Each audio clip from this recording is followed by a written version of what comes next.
Hi, welcome to your lesson on combined transformations.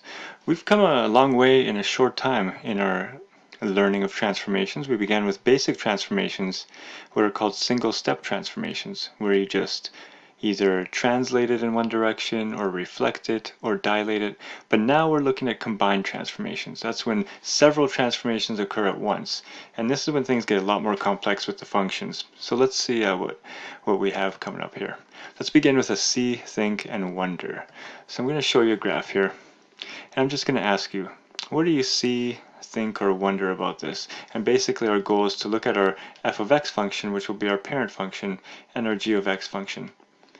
What can you say about the f of x function changing into the g of x function?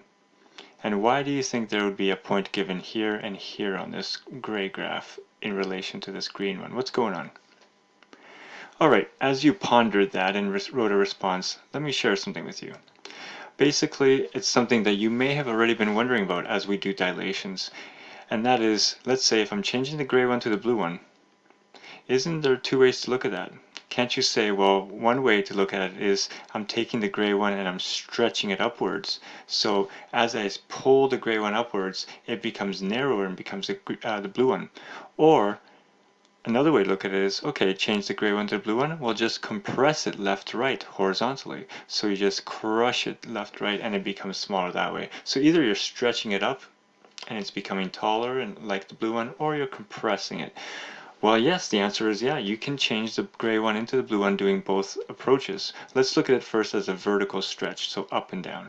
So let's say we begin with the gray one and we want to turn it into a blue one. That means this point would have to become this point. We're stretching it up, and every other point's being stretched up as well. So if we're stretching it up, this point's at 1 on the y-axis, this one is at 4. So that means our vertical stretch must look like this. To create our g of x function, the blue one, we have to take the original function and multiplying it by 4. That's the vertical stretch factor, scale factor of 4. Okay, multiplied by 4. And that means if you rewrite your g of x function, it is 4x squared, because f of x is x squared, and we have 4fx, so 4x squared. Okay, that's our final function there for blue. Now let's look at it in terms of a horizontal compression. So now we're going to look at it this way. What if we said it looks like the gray one's being compressed to become the blue one horizontally? So how much is that compression factor? This was at 2 and now it is 1. So it's becoming half as wide as it once was when you look at it horizontally. But remember, with a horizontal compression, rather than writing a half here, well, first of all, horizontal compression occurs inside here because we're affecting x values, right, horizontally, whereas here is outside, affecting the whole function, affecting y. So anyway, we put a 2 in there instead of a half. Remember, when you're compressing, if it becomes half as wide, we're going to put a 2 here. We always do the reciprocal of what we're doing. So a 2 here means it's becoming half as wide. And let's put that into the function. So our function, f of x, is x squared. So now 2x is put into this function, so we have 2x put into it, 2x squared. Now when you square that, you get 4x squared. Notice we have the same thing. So whether you looked at this as a stretch or a compression, you got the same thing. This is a really important conclusion that we've been working towards, and I hope you're already kind of asking these questions yourself as we've been working with transformations. Let's look at that in the context of another one here as well. So here we have, again, f of x being turned to g of x. Now this time the original is here, and now we're kind of expanding it. So before we're compressing, now we're expanding. So you can think of gray to purple as either stretching horizontally, or you can think of it as compressing vertically. So let's look at it both ways again. Vertical compression. Now, to turn the gray into purple, we can compress this way. We're pushing the gray one down, and it's becoming wider as a result. So push it down. This was at 4, this is at 1. So we are compressing it 1/4 f of x. Vertically, we're taking the y values and making them 1/4 of what they once were. See, 1/4 of what it was. Alright, so 1/4 of f of x means 1/4 of x squared, because f of x is x squared. So there's our g of x function, or purple. Now let's look at it in terms of a horizontal stretch. Let's say we're stretching it. Well, if we stretch it, it's going from 2 here to 4. It's becoming twice as wide. But again, when we do horizontally, we won't write 2x here. If it's becoming twice as wide, we write the reciprocal, which is half x. So we put the half x into the function, like this. half x goes into the x squared function. If you square that though, you square both pieces and you get 1/4 x squared, which matches this. Again, really important connections to see. So look at these two slides, go back, pause, look at them again if you need to. This is very important to see these connections. All right, let's move on.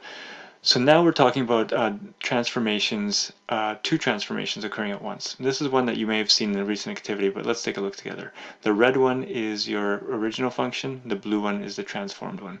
So how do we, it says write g of x in terms of two transformations of f of x. So that means g of x equals what? What happened to the f of x function? Let's take a look. First try it, write what you think. All right, so you're going to write g of x equals blah blah blah f of x. All right, now let's check what we have. We have this. Maybe it's what you got. The reason is, okay, so here's our f of x function, the red. First of all, I notice there's a point here and a point here. So clearly this function has to move over to go to here. This point has to end up being here. So that is a move of 1, 2, 3, 4 units. And if we're moving right 4, we're going to put -4 inside here for the x minus 4. And then, so imagine this red one moves to here. Now this whole red one is sitting here and it's going up all the way here, here, here. Okay, so look how high this point is, because you know if it sits here it's going to be too high, it's going to be too tall. We need to compress it vertically. So this is at 3 and this point is at 1.5. It becomes half of what it was. This point is at 2 and here it's at 1. So it also became half of what it was. So you're going to move it over and then you're going to compress it to half its height. So there's the compression vertically, half its height. All right, next one. Again, red is original, blue is the child function. So we're turning the red into the blue. And again, we're writing g of x in terms of two transformations of f of x. So try it first. And now let me show you the answer here. G of x is these two transformations done. There's a negative sign here and a plus here. So what's happening? We are taking the f function, and first we notice that the blue one is like a flipped over version. It's a reflected version over the x-axis. That means that's where the negative is. That means the reflection this way. So imagine you took the red one, you flipped it over the axis. So now this thing that's a bump here will be down here like this. Okay, it flipped over the axis, but it's sitting all the way down here. Now you need to move it up. So if it's starting here, it's flipped over, but it's still starting here. It has to go 1, 2, 3, 4 units up, and there's a horizontal, vertical translation 4 units. So there's the two transformations. Okay, let's keep going. Write g of x in terms of f of x. So again, we have the green one is g of x, and we're changing f of x to become that one. So what is it? Okay, let's check. G of x equals f of x, this original, plus 2. It shifted up 2 units. That's pretty easy, up 2 units. But the reason we have this slide is to show, now we've been writing it like this, g of x in terms of f of x, but that's not truly what the g of x function is, right? This is just telling us what g of x is based on what happened to f of x. But now it says, given that f of x is root of x, so now we're told, okay, this function is root of x. This is a root of x function. So now find g of x. It means, well, now that you're given f of x, replace it with what it is, like this, root of x, replace the f of x with what f of x is, and now you have a true g of x function, right? It's written without relying on f of x, like this is the g of x function in terms of x. It's no longer written using f of x. So that's an important distinction, that you can do both steps. You can show what happens to one function to turn into another one, and then this step is then, well, what is that final resulting function, the new one? All right, let's try the same thing here. We're told that f of x is this. So this green function is given by this function here. So first it says write g of x in terms of f of x. So write g of x equals blah blah blah f of x. So how are you changing this green one to become this one? Try it first. Okay, g of x equals f of negative x plus 2. And what's going on there? Well, first we're reflecting here over the y-axis, so we flip it over the y-axis.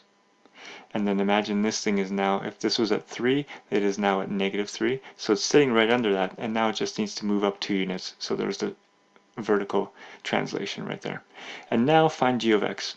So we've written what g of x is in terms of f of x, but now replace f of x with this and see what happens. But the problem is we have more than just f of x here. We have this negative sign here also.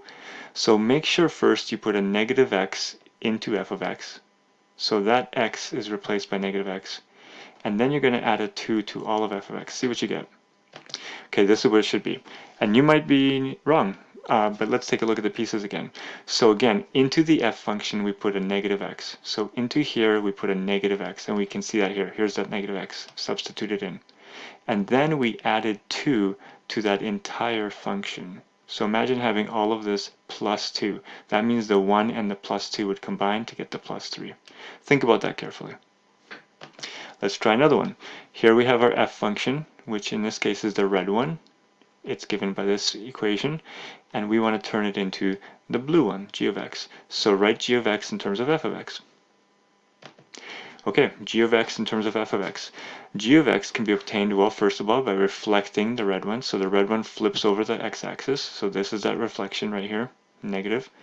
And then, so imagine if you flip the red one, it would be too low. Look, this is at 6, so if you flipped it, it would be at negative 6.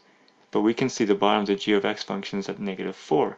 So that means if this flipped and became down here at negative 6, we have to then move it up 2 units to get here, and there's that shift right here. Okay, so now write g of x. So apply these two transformations to this function and see what you get. And now check. So we're going to take the negative applied to the whole function. So notice I have this negative applied to the entire f of x function. And then we're adding 2 to that at the end here. So here's what it becomes. That negative cancels a bunch of negatives here, becomes this. This negative times this negative becomes positive 1.5. And then we add 2 to that to get 3.5 positive. There's a lot of important steps and brackets and negatives and all that when we work with these transformations, so check your work carefully, pause if you need to, see what's going on. Alright, let's try another. The original is a red function. This is called a sine curve. We can see it here, sine curve. Now we're going to write g of x in terms of f of x. So blue one, how do we create the blue one from the red one? Okay, here we go. I hope you spotted that. Well, first, again, you need to reflect it. So there's the negative.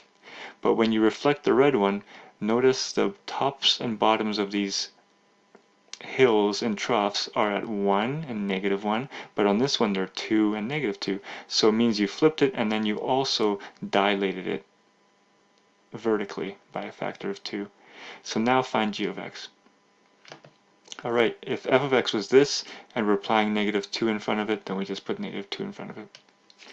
Great. This one, a little bit tougher. Let's keep going.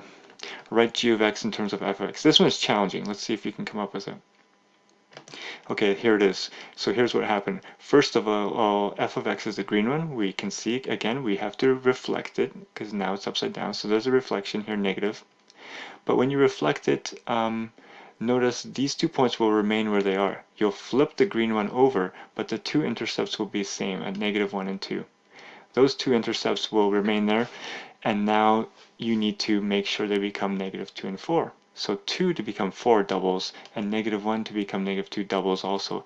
So we're doubling the width horizontally. So it's a horizontal dilation double, but when we have double, we don't put a 2 there, we put a half. It's always a reciprocal when we're doing a change, a dilation horizontally. So there it is. Now find g of x. So apply these two changes to the f of x function. This is going to be tricky again. Let's see how you do. Okay, here's how we do it. Negative is applied to the entire f function. So notice there's a negative and then parenthesis, and the entire f function is put in here. But into the f function, we're also putting half x. So every time we have an x, we're replacing with half x. So here's an x, here's an x. Both of those have been replaced with half x. So we have half x squared. And this one also, minus half x. You substitute in. Now simplify this fully. And check your work. To simplify it fully, you square first, and then you apply the negative all the way through. This is getting pretty complex, I think. Let's see how you did. Check your work, pause, really study this. You have to study this carefully. Alright, last problem. Write g of x in terms of f of x being transformed by reflection and one translation. So take f of x, one reflection, one translation. There's the answer. Check your work carefully. And now write g of x in terms of f of x being transformed by 2 translations. What this is saying is there's other ways to create the g of x function. There isn't just the one way. So now try it in terms of 2 translations. And here's that answer. So we're going to end there, and we're going to start with this problem together next time we meet. Great.